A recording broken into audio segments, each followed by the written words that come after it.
Okay, let's talk about shocks right here. So historically, shocks have always been like a pretty popular topic when it comes to ONYX bikes. I'm not going to be talking about the front shocks today. Today we're specifically talking about the rear shocks. And I hear all kinds of feedback all the time about, people kind of complaining about the rear shocks, how they feel real stiff. Here's one thing though to keep in mind, it's not always the shock's fault. Even though the bike is pretty light, and a lot of times these shocks are meant for heavier bikes to carry heavier loads, still, that's not really what I think is the cause. It's just the overall design. See, these bikes are designed after like vintage mopeds, and this is very common to have this dual shock at the very back sort of design. A lot of people sometimes will compare these shocks to, say, like the Surons and other kind of dirt bike style bikes that have what you might hear a lot is the monoshock design. And here, I made a really fancy graphic to kind of demonstrate the difference between those shocks, monoshocks, and these shocks, and why they feel different, why you should adjust your expectations and not expect an ONYX to feel the same as something like a dirt bike. Take, for example, my fancy graph right here. So you can see I kind of drew up right now. This is kind of like the monoshock, and this design has mechanical leverage is what I like to call it. You have the monoshock right here, but the weight and everything is kind of going way out towards the end. So basically, whatever compression that this shock does, it's basically amplified by the time it gets to the end of wherever you're sitting. So in this example, 1 inch of compression on this little tiny short shock will translate into, I don't know, this is rough math, but maybe like 3 inches of actual travel. So that's the benefit of having a shock kind of like this monoshock design. It's actually pretty cool. Look up a bike called the P51. They have a really cool shock design that looks a lot like this, and they have crazy suspension travel. It's got its benefits. It's real squishy if you like that real floaty feel. Our bikes are not like that. All right, exhibit number 2. I mean, I think you get the idea, but here you go. This is kind of more what's on like an ONYX bike. See the shocks all the way in back, see right here? You're literally sitting right on top of the shock, boom. So there's no ratio, this is 1-to-1 basically. If it compresses 1 inch, then that's the feeling that you get. You're basically feeling exactly whatever the shock is doing. I promise, story time, lesson here is almost done.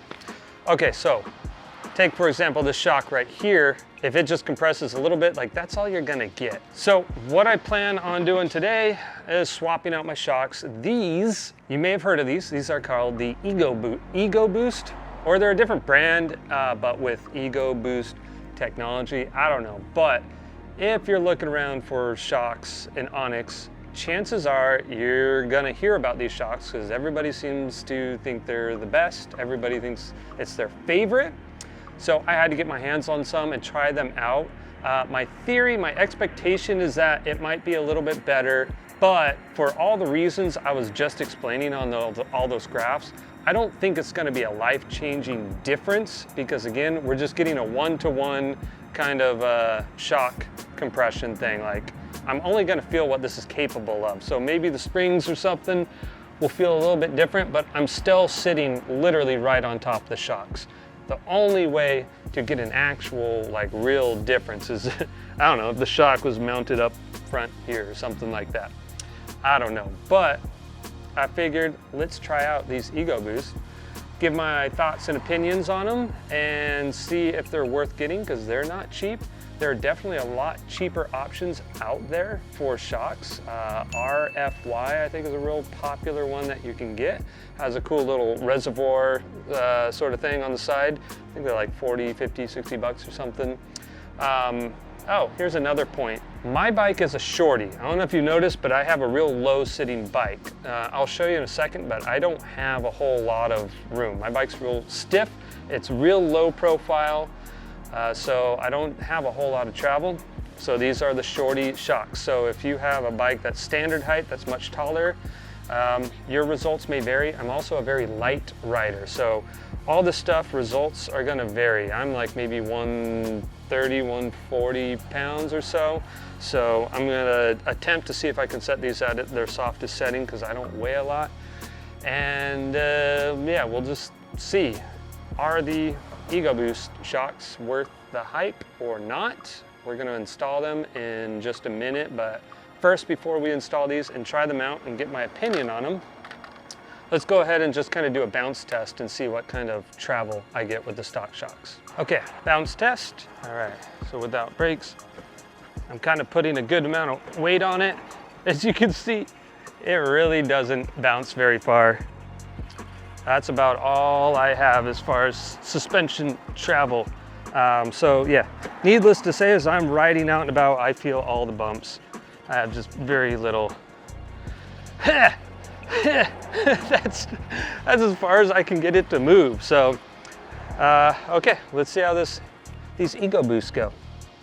Okay, starting off with just 2 13-inch wrenches here, both sides.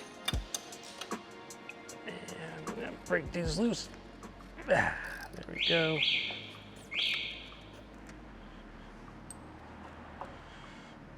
Pretty easy, especially if you're just doing this kind of one at a time. And out it goes. All right. It's a good time to get in here and clean off any dust or anything that you've been putting off for a while. This little piece in there. Don't forget, little Loctite, it's your best friend. Use it everywhere. You know, better safe than sorry. You don't want this stuff randomly coming apart on you. Make sure I got my collar piece up here. Oh yeah, that looks good. Little dab. There we go.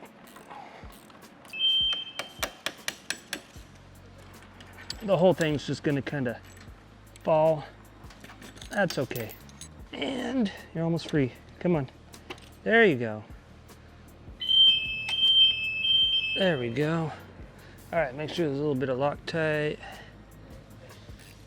All right, tighten that bad boy up. Okay, pound it through. Don't forget the washers on the inside here. Ah, no. Yep, coming together. Now we just gotta tighten everything up. Okay, that's tight. Everything's tightened. Good to go.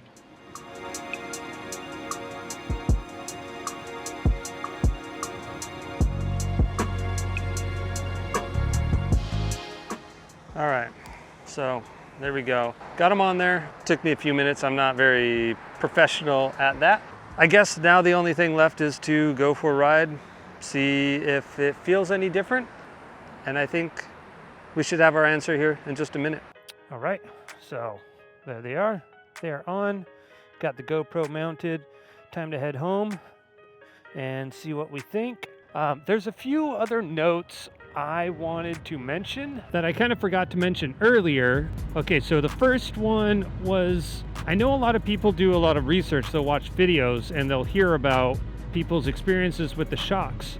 And people might just assume that every shock on every ONYX bike is always exactly the same. And that is actually not correct. So there have been different shocks. Well, they've been basically the same shocks used in the bikes, but these shocks are coming from manufacturers over in China and stuff. They're not always the most consistent. So I've even seen different batches of shocks come in, some that were stiffer, some that were softer. I remember maybe less than a year ago, there was a batch of shocks that were so incredibly soft.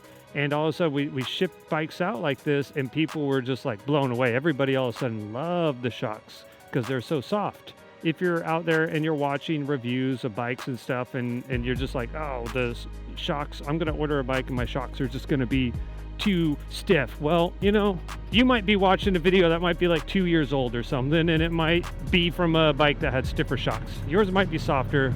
Results may vary. I guess what I'm just trying to say is maybe just wait till you get your bike and see how your shocks feel. I wanted to put that out there. Also, a little side note on, so these shocks, after we put them on, I did try my best to adjust them to be as soft as possible because I am lighter. I'm not that heavy. There's a few adjustments on the shock. I don't know if I did it 100% perfectly. Not sure, but I'm pretty sure I got it as soft as possible. And so, with that being said, are the EgoBoost shocks overhyped? Kind of. I would say overall, yeah. You're saying, Jeff, should I spend the $150 to $200 to get these EgoBoost shocks? I mean, if you want to, sure, but I'll just say this, don't buy these shocks expecting it to completely change your experience on the bike. I've seen a couple other videos of people trying out the EgoBoost shocks, and that seemed like that was sort of everybody else's experience as well. So honestly, I didn't think my personal experience was going to be a whole lot different, and surprise, surprise, it's not that different. So it's pretty consistent to say that, like, yeah, they're a little bit better, they're a little bit softer, but like I was saying at the beginning of the video, it's really not so much the shocks that make this, quote, stiffer. It's not that. It's just that you're sitting right on top of the shocks. You're not getting that mechanical leverage as you might get on certain monoshock designs. That's not saying it's bad. It's just a different design. I mean, technically speaking, it's much more durable than what you would get on a short little monoshock design. So it's got that going for it. And it's not crazy. I put up plenty of miles on my bike and my last bike, and I would never say, oh, this ride is just too hard, I can't deal with it. Would it be nice if it were softer? Like, sure, I guess, but like, it's not the end of the world. I'm not going off-roading on my bike. I'm just riding on the streets like this, and it's perfectly acceptable for that. So I'm not complaining. Overall, it's just my thoughts on the shocks on the bike. The EgoBoost shocks, again, you want to get them, but maybe your money might be better spent on those cheaper shocks that would probably give you similar, like, softer results. And they got different colors and stuff available, which could be pretty cool because, you know, let's face it, we like our bikes to look cool and whatnot. I do think these EgoBoost shocks look slightly cooler than the stock shocks, but they don't look a whole lot different.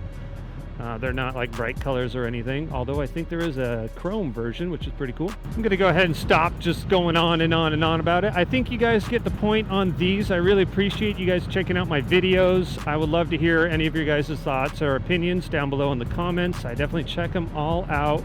I would really appreciate, you know, a good old thumbs up.